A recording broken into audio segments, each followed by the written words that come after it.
Hey, happy Wednesday, November something. I don't know. You could probably bring us up to date at what date it is. 19th. 19th, November 19th. Welcome to Second Lap. Reintroducing to the podcast and the real, I guess mission statement is take lessons learned from walking the circumference of the earth, which I did uh, and ended in March of 2022. And roughly about 36,000 miles to date. Ronnie's been helping to keep me updated there. And that's one of the sort of topics of discussion as we go through this. And I'm going to kick it off because I feel like I have an answer of what I'd like to do. And I'd like to make a decision and just stop thinking about it. I stayed with Fitbit as a company, regardless of how cool anybody else's technology was, because I wanted to have a record of truth. I wanted a single repository of mileage. They got rid of the button that said, here's your total miles in April of 2025. So I stopped being able to send Ronnie a, hey, here's where I am. This is what they say my total mileage is. And they replaced it with the app, which says you can go in and you can go by year and you can go and you can click each year and it tells you what you walked for total miles over that calendar year. When you add up the calendar year mileage, it does not equate to the mileage that I shared with Ronnie that they said was the moment of truth or the record of truth in April of 2025.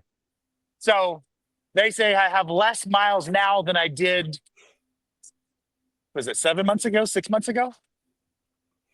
So I'm feeling like I'm going to say they knew what they were doing before they unplugged the matrix and undid it. And so I would like to believe that the number that they shared with me the last time in April was a true number.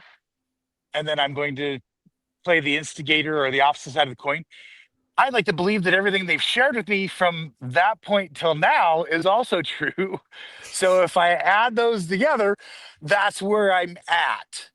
The Hmm. problem with that is it now becomes a shell game of, hey, here's where you think you are based on what they said, even though they can't make up their own mind. Would it be Hey, welcome, something? welcome, Ronnie. Hello, hello. Would it be something like that for whatever reason the you've been doing this 10 years, let's say, that the stuff previous to that 10 years all of a sudden started falling off. So it's like a 10-year kind of continual check, or is it just because that is kind of weird and confusing that all of a sudden you lose mileage? There's, from what it shows, there's no limit, meaning it can be 11 or 12 years. It just happens to be for me, I'm at year 10. There doesn't appear to be a limit.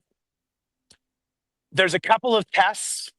I'm just math oriented. There's a way for me to go in and see what it thought it was mileage wise on what I show is the day I crossed walking around the earth and see if that, matches up. I don't know where the math could be off. Like you said, there's 10 years of math, and I don't know how, did they lose a month somewhere? I just, it's a lot more than a month. Like it's a decent, I'm guessing it's about 1,500 miles. And I don't know how to figure that out. Like it's not an easy percentage. It's not a, hey, that could be the month of April. There's no way to go back and audit the system Yeah. other than I have, as I showed, a screenshot of what they said it was on April 16th or whatever it was, 2025.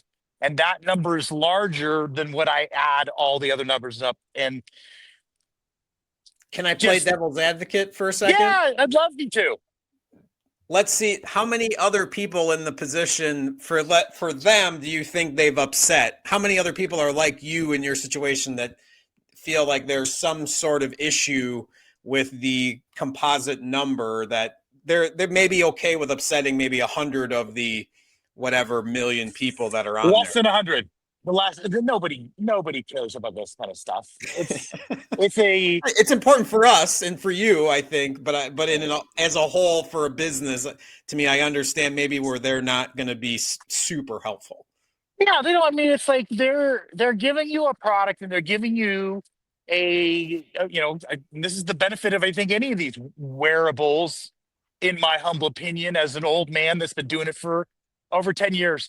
It gives you an ability to, I think, train yourself, train your body to understand when, hey, my body feels this way and it's around 10,000 steps. Okay. And it just, you like learned of what it feels like so that you don't always have to look at your wrist. I think that's what I'm getting at the same time.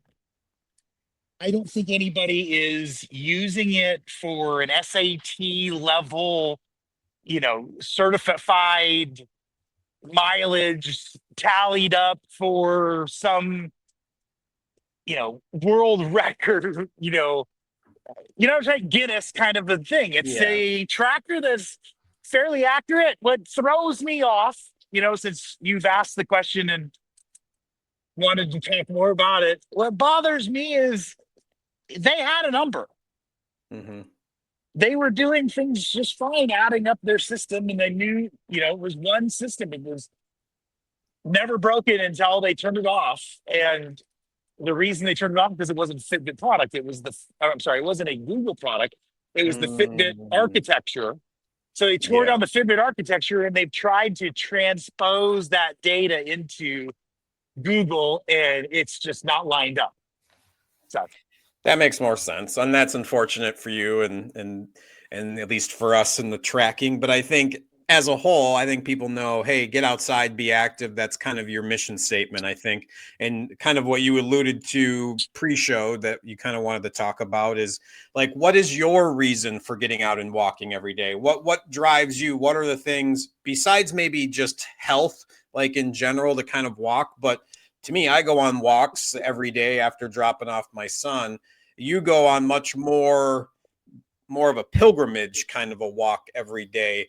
What gets you out there? What puts you at like the daily number that you're doing every day? I think I would answer it in a long-winded way of what I also said pre-show, which was, hey, you really have to explain to everybody why it is that I'm even spending time attempting to document, why I'm investing your time attempting to document, what is it from? And I'm a guy that put this thing on, as I said 10 years ago, really listened to a bunch of books, and the one that I've credited in the past people listen to me talk about is David Goggins, Mhm. and him talking about, just people are soft, and here's all the things that we're capable of doing that we just don't either give ourselves credit or, what have you, just, and which is what inspired my circumference of the earth by the age of 50. I walked 24,902 miles and completed it on March 14th, 2022, which was Pi. My birthday is April 11th. So I was 28 days early on a goal that required me to walk 12 miles a day average for 3.5 years every day. It's a lot of walking. I Yeah. did that. And so what drove me then was, nobody cares. Go do it. That no excuse is going to be a good excuse for not completing this. So I did, walks with, cream on my feet that would numb my feet because I had big gouges or cuts, or I had a broken spiral lengthwise on my big toe. I mean, all sorts of things that would have kept anybody on the couch. And I had this goal. So I did this and I walked. And what it did is when I completed that, which was just under 7 years of tracking, now at 10, is it's like the Snickers commercial. It just exposed that if I sitting there and I just got an email and I'm mumbling under my breath or whatever, most of the time my bride can just look at me and say, you should probably go for a walk. Like you haven't done your walk today. You haven't gone out and sort of exercised your brain. And so to bring us all the way full circle to the question that you asked originally, I I have to do it. Like it's one of those things where it's, the equivalent of brushing my teeth. It's the equivalent of going to sleep. It's the Mhm. equivalent of having to eat, in my case, two. decent meals and a protein shake a day to keep my nutrition at a certain level. I mean, they're all requirements, as is the walking. Like there's just no way to get around it. And I mean, it's like, it's like an old Western movie. When I walk, I see people all day long that I'm waving to or saying hi to, or, that are like, hey, I can't believe you're still out walking, even though it's 100 and some whatever degrees, that kind of stuff. But I walk because I have to. Like it's a requirement.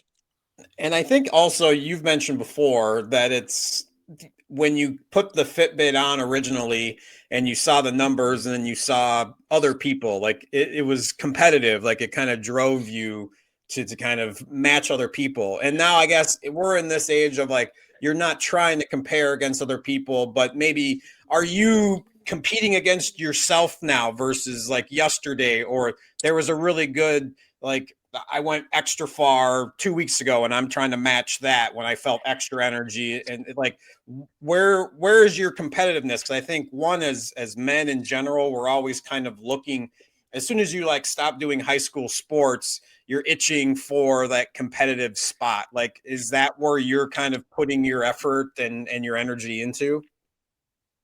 I love the question. I've grown in my journey. I'm trying to say a recovering, reformed, ultra competitive person. I'm still in sales, so it's not like that's gone away. Yeah.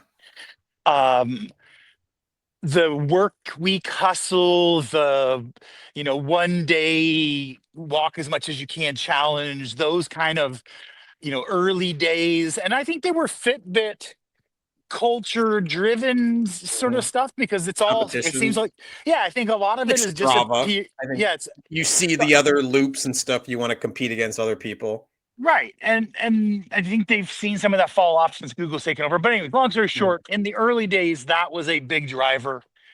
And the technology didn't work so well. So if you didn't force a sync or you turned off Bluetooth, you could stack and hide miles. And then all of a sudden, right before the deadline, turn your Bluetooth back on and refresh and go from 10,000 or steps to 31,000 steps. And everybody's blown away because they can't believe. But then the next time, they all know, if you stop reporting miles, he's just tried to whatever. So then it became just very ultra competitive, like you're describing.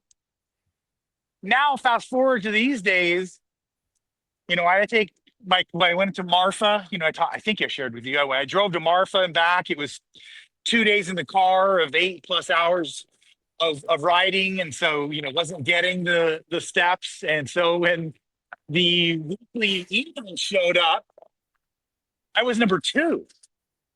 I'm never number two, like literally never. It's not, it's not close. So what you were saying earlier, when it's, a weekly basis, I'm at 100 and probably 130,000 steps, 135,000 steps is a low week for me.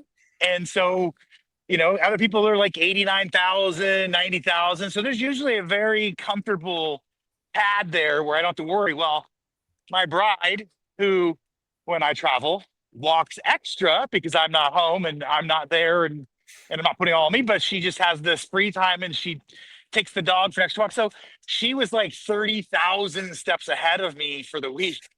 And she sends me these taunts, and she sends me like things. And so it's not dudes, it's my wife. She's really enjoying the needling of and it just takes a 7 day cycle of me being able to walk my normal walk, and I'm back to where I am. So Nice. No, I just went to Las Vegas and SEMA and like the very first day just because I was so lost and it was so big.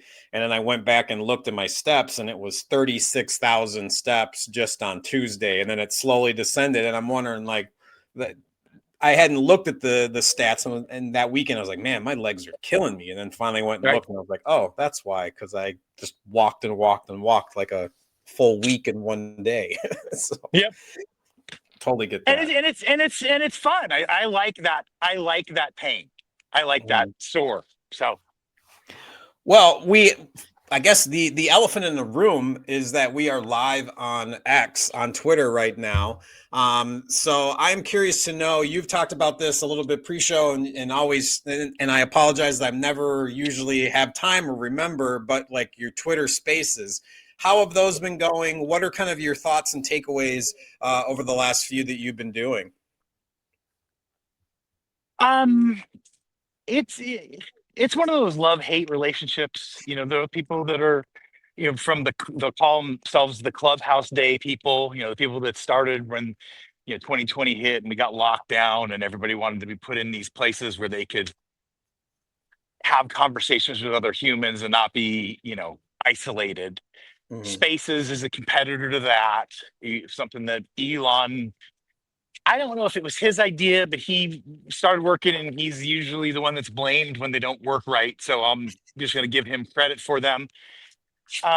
They're, for the most part, and they're growing. So I want to answer the question in where I think it's going and why I'm super excited about it is currently, the stable way that it functions is like it's like a conference call, kind of like a Zoom, where you have an audience and you have the ability to have, I think in their case, up to 15 people standing up on stage. Those people all, sort of mute, unmute. You try to have, some sort of control, and so as a moderator or space leader, you're watching for people to like raise their hands. So, they want to talk if there's not like an open gap and somebody else maybe has gone off on a small monologue, so there's some of that. So you're a little bit of a conductor. You're an orchestra conductor. You're making sure that people that want to talk get a chance to talk. But it's great, and it's people. I've been holding them, call it noon to 2 o'clock Central Time, because that's about 10 p.m. in the latest part of the world that people are sort of participating. And it's really, really early in the morning in places like Australia. So it sort of works. There's Hmm. not really an optimum time for everybody when you're a global sort of collection or Yeah. community. But we've been bouncing them. So one day of the week we do in the evenings. That's usually Tuesday, and Friday we do them earlier, and that gives sort of global participation. And it's a chance for people to talk. And a lot of them, just classically, the ones that I've been participating in, for years now, they're very classically sort of about an artist or a group or a community, or so they're very focused and they've got it, agendas, and they do things as just sort of like, hey, this is the way we do it, and you and I've talked about it. You're a planner, you understand it, so there's a way and a format that it all goes together. And then there's me.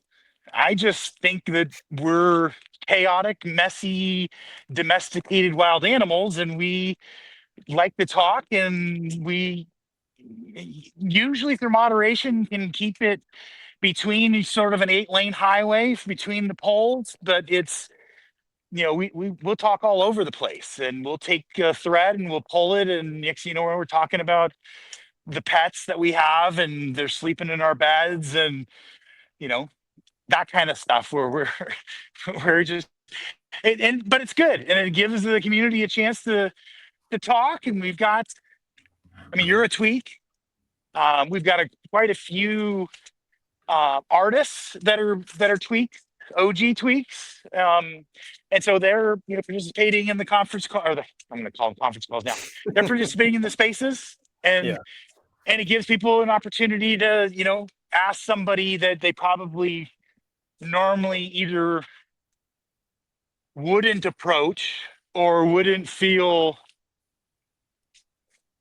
compelled to enter into conversation with somebody that's got.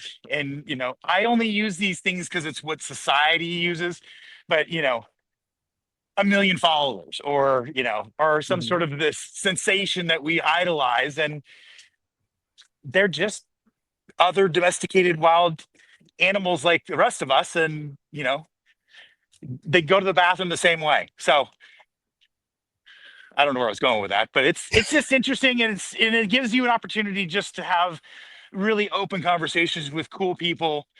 Most of the time, they want to be there. The biggest thing that you're watching for is the classic heckler. Like you got somebody that's requesting to come up on stage. You're not connected to them. There's no mutual connections or whatever. They've got 5 total followers. It's some sort of an alt account, and they want to get on stage and yell balls or something, and then you got to kick them off the stage or whatever. So there's that, and my co-host and I will usually watch, and if it's somebody that just doesn't fit the deal, and there's no comments that sort of help us to understand who they are, and they'll just kind of sometimes sit there, and then they'll go away, and I don't think that we've left a legitimate person off. I'll say it that way. And if we have, I apologize very, very succinctly that it was just like, email filtering for spam and other things. There are sometimes good stuff that gets whatever, but that's really the biggest thing, when you ask about it, is I think it's been fulfilling because it's an opportunity to just have an open conversation. I think that's missing in this world. We look down, we type on a device. I call my old friends, and then they answer. I say, I know I didn't call or I didn't send you a text and get permission to call you. But I didn't do that when I was 12 or Yeah. 15 or 18 or 25 or 30, you know what I mean? I've always just picked up the phone and called people because that's what we're meant to do, communicate. No, I get it. It's funny because you mentioned it. It brings me back. I don't know if you were following me at the point when I was doing the Communiverse. It was like an NFT project, and that kind of leads me into my next question. This was mainly on Discord, so that Spaces was very similar to kind of the Discord community where you kind of had the NFT board, was on the stage, and they'd be talking to everybody else that was kind of a part of the collection to kind of inform, and so Yep. that was definitely it was something I look forward to, just because one, it was kind of it was a business venture, it was tech, it was crypto, it was something new, and so I definitely can see and what they were trying to create sounds very much like what you're doing, which was empowering different people with different skills and kind of highlighting it and showcasing it. And we were trying to create like a community, like a university, an online university where you could go and learn different skills from I hear you. different people within that realm from around the world. So, and we had people that were at IBM and different video production people. So it was a very tech heavy space. And so to me, that's very similar to kind of still finding that community and conversation with like-minded people. And so I think that's essentially what you're bringing about, which then do you see that, whether it's in NFTs or other things that you're kind of looking forward to that are kind of embracing that collaborative effort more so than just your own spaces? What are some of the stuff that you're seeing that you get excited about? I'm I'm on a quest, so I don't know that I'm a good barometer. You are for you. I think that's one of the I things everybody says is I'm not good at this. No, I wanted to know your opinion. That's why we have people on here wanting to know what your thoughts are. What are the things that are making you excited? It does matter. I feel like I'm Neo in the Matrix. Which I I'm just watched awake. last night. Yeah, it's great movie. I need to go watch it. It's been a while. But it's like you know, I don't believe ignorance is bliss, as Mhm. Joe did in the movie. Cipher. Um I think I think the knowledge is a blessing. I think it is as bloody as it is fruitful. If in the used in the wrong hands. Um, so for me, to answer your question the long ways, I'm excited to have a positive impact on a human that I've been able to connect with, that I know isn't a robot or some fake, you know, technology that's been programmed to interact with me and make me believe that the company cares about me. It's me. I'm a human, and they can see me And I'm able to talk to him. So we kind of back to the question you talked about it with Spaces. They've now added in video like this, similar, where you can have the host is on video, and so it's kind of full circle to what I tried to do like 8 years ago, which was I tried to use Twitch to do a walking space, kind of like what you and I are doing today. Yet it was just one direction. Like I could never hear what anybody was saying, but they could hear me most of the time. And I would have to like try and read with my bifocals the what that they were texting me as the question. And there was none of this. And I think what Spaces is doing, it hasn't got great because I can't walk and do Spaces.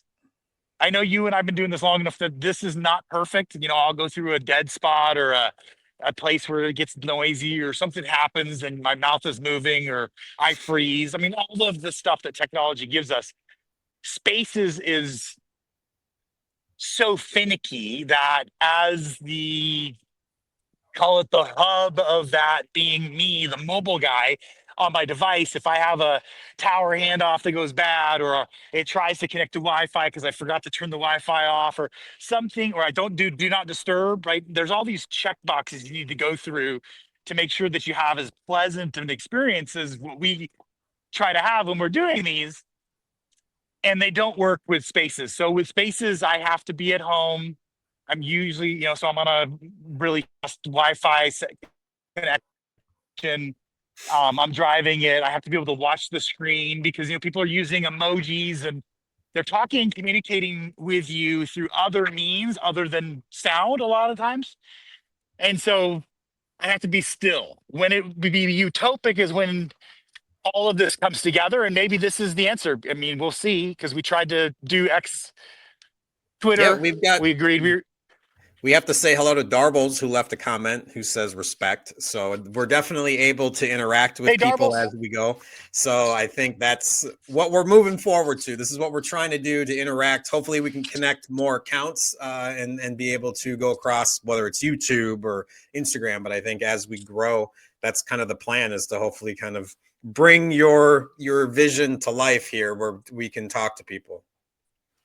Well, and I think I'm listening to your walking, talking wisdom. I'm going to call it. I don't know what you'd classify what you're doing. It, it's not a podcast, but it's snippets, and it's great, and it's mind. It creates it exercises my brain. It makes me think, and I think we're both on the same sort of path, which is how can we share wisdom with others in a impactful, positive way. So I'm happy we can do No, it together. I'm happy that you're positive. yeah. Go ahead. Sorry. No, it's funny. The post I did today, exactly what you were mentioning before, I think I hit post right before we came on here, was that essentially my whole point of kind of creating content was I can see AI bots coming, and whether it's an AI person that looks so real Yep. that they're talking to, that somebody is falling for as an influencer, that's they're just kind of there. I want to make sure that, and whether it's so egotistical, and maybe it's because we both kind of have that big brain mentality, it's like, I want to be a part of that feed. I want to make sure that there's a real human that shows up in somebody's feed that's kind of inspiring, motivating, versus saying, hey, you're wearing the wrong clothes, you look dumb doing this. Like Yep. there has to be some sort of positive mix in there. And I hope that whether it's you, me, whoever else that we're following kind of within that Gary V vein of things that we're hoping to inspire, it's just, hey, there's going to be constant crap that's there, and we just kind of have Right. to put ourselves in the mix of it, whether, and as much as people hate social media and don't want to go on.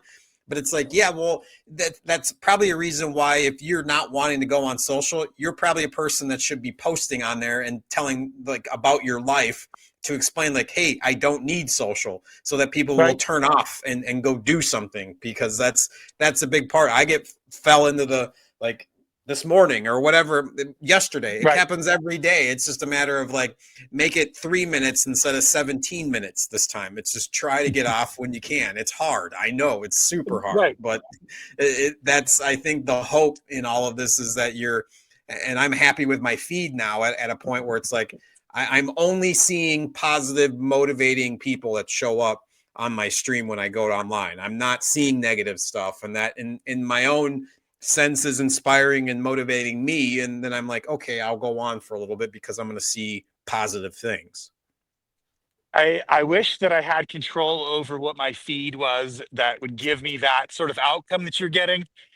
Mine is still because I feel like Neo once again. Mine is done to shock and awe me every time I go, and it's like boat sinking.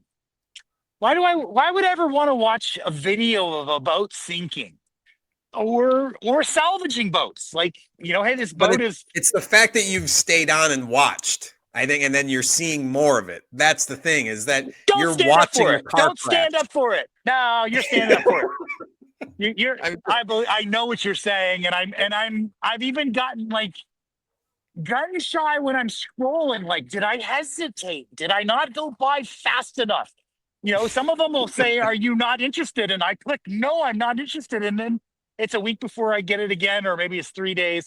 I believe it's all contrived. I When rarely they talk. interact with those. I think that's part of the hook, is that they're getting you. And granted, you're almost a boomer kind of, and they're like, that's how they get you. You're like my dad, who Yes, falls for like, did the president do a good job? And it's yes is very little and no is gigantic, and of course he's gonna hit no. So don't fall for the trap part of it too. I've been getting the emails lately that my subscription, and that's all it says, my subscription has expired. Mm-hmm. For Oh no, what? I gotta pay it. Like, yeah, like, do you want to pay it? Click this button. And so I mean, this is what I do for a living. So Yeah. screenshot it and laugh about it. But yes, I'm right on the edge. There are people slightly older than me that would have clicked yes. Um, I don't know where we were going with I'm this. sorry to point a mirror, but yeah, but it's the same thing for me. I fall for it. To me, I realize in the midst of stuff, yes, there's going to be some things that show up on your feed that aren't great. But yeah, you gotta, if you linger, the algorithm's going to be like, oh, he lingered. Let's show him it Yeah, again in a couple of feed, like in a couple of posts. So that's the other and thing you have to realize too, is it's watching every single microsecond that you're staying on everything. The thumb pause is what we call it in marketing. yeah. Well, I'm trying to learn how to have a better thumb experience. I am on, as you said, quite a bit. I believe. Well, here's a statistic that I heard yesterday. There are a generation of children that don't have email addresses. Like there's a whole level of change coming, and I don't know what it is. I don't know if I'm forward thinking enough to have guessed what exactly it is. I'm doing some crazy stuff in Web3 and some of these AR kind of communities in a hope that I'm making some of the guesses right. But the whole point is, security for what I do typically is tied to an email address. Like, hey, people, in order to send you bad stuff, they have to be able to deliver it to you. Mm-hmm. And that whole societal thing is changing such that, you know, online life, real life, some people are already calling it, it's just life. And you're going to kind of bounce around in between. And I'm trying, and I think you and I are on the same page and we're saying the same thing. And so I'm going to say it the way that we are, which is I coined this years ago and I lost your video. So I don't know if it's me and I'm in a bad zone. Would you tell me, Ronnie?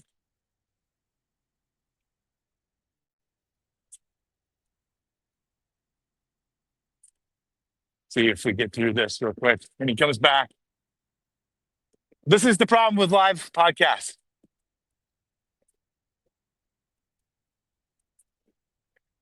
What I was going to say, because this is still going, it shows that it's still going, is I've coined a couple years back and started the hashtag human connection, really as a way to highlight the fact that a lot of us are talking to other computers and not talking to other humans. And I'm really hoping that being present and being involved and being a part of this is something that ultimately is bringing another human connected to another human. That's really what I'm after and what we're after. So I've lost my co-host. Hope you guys check in. We're going to try and do these more live on here so that I can make people aware of what we're talking about. And I really appreciate it. Enjoy your day.